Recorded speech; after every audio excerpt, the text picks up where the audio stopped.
एक गांव में धर्मदास नामक एक व्यक्ति रहता था। बातें तो बड़ी ही अच्छी अच्छी करता था, पर था एकदम कंजूस। कंजूस भी ऐसा वैसा नहीं, बिल्कुल मक्खी चूस। चाय की बात तो छोड़ो, वह किसी को पानी तक के लिए नहीं पूछता था। साधु संतों और भिखारियों को देखकर तो उसके प्राण ही सूख जाते थे कि कहीं कोई कुछ मांग न बैठे। एक दिन उसके दरवाजे पर एक महात्मा आए और धर्मदास से सिर्फ एक रोटी मांगी।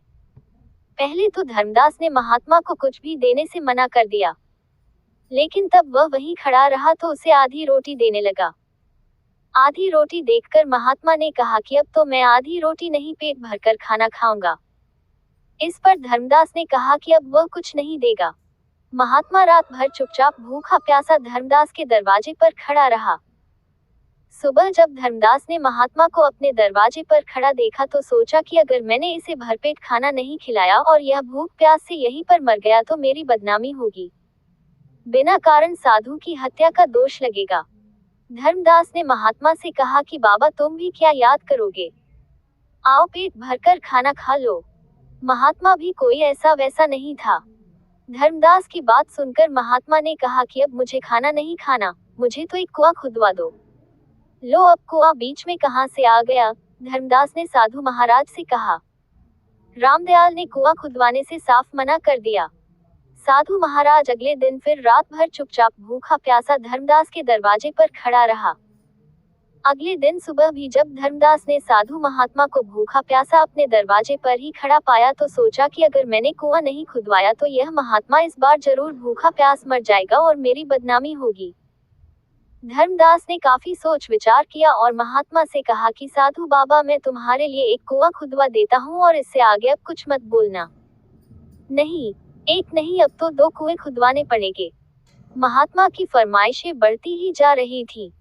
धर्मदास कंजूस जरूर था पर बेवकूफ नहीं। उसने सोचा कि अगर मैंने 2 कुएं खुदवाने से मना कर दिया तो यह 4 कुएं खुदवाने की बात करने लगेगा। इसलिए धर्मदास ने चुपचाप 2 कुएं खुदवाने में ही अपनी भलाई समझी। कुएं खुदकर तैयार हुए तो उनमें पानी भरने लगा।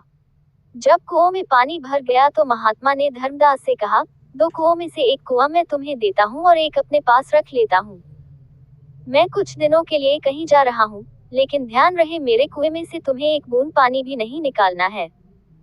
साथ ही अपने कुएं में से सब गांव वालों को रोज पानी निकालने देना है।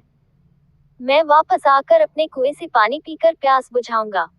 धर्मदास ने महात्मा वाले कुएं के मुंह पर एक मजबूत ढक्कन लगवा दिया। सब गांव वाले रोज धर्मदास वाले कुएं से पानी भरने लगे। लोग खूब पानी निकालते पर कुएं में पानी कम न होता। शुद्ध शीतल जल पाकर गांव वाले निहाल हो गए थे और महात्मा जी का गुणगान करते न थकते थे। 1 वर्ष के बाद महात्मा पुनः उस गांव में आए और धर्मदास से बोले कि उसका कुआं खोल दिया जाए। धर्मदास ने कुएं का ढक्कन हटवा दिया। लोग ये देखकर हैरान रह गए कि कुएं में एक बूंद भी पानी नहीं था। महात्मा ने कहा, कुएं से कितना भी पानी क्यों न निकाला जाए, वह कभी खत्म नहीं होता अपितु बढ़ता जाता है। कुएं का पानी न निकालने पर कुआं सूख जाता है, इसका स्पष्ट प्रमाण तुम्हारे सामने है। और यदि किसी कारण से कुएं का पानी न निकालने पर पानी नहीं भी सूखेगा तो वह सड़ अवश्य जाएगा और किसी काम में नहीं आएगा।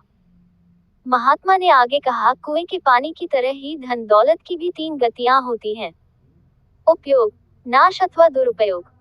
धन दौलत का जितना इस्तेमाल करोगे वह उतना ही बढ़ती जाएगी। धन दौलत का इस्तेमाल न करने पर कुएं के पानी की वह धन दौलत निरर्थक पड़ी रहेगी।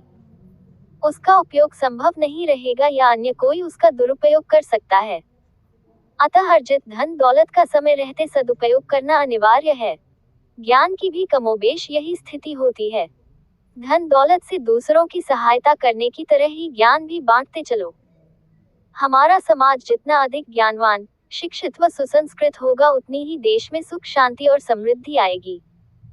ज्ञान बांटने वाले अथवा शिक्षा का प्रचार प्रसार करने वाले का भी कुएं के जल की तरह ही कुछ नहीं घटता अपितु बढ़ता ही है।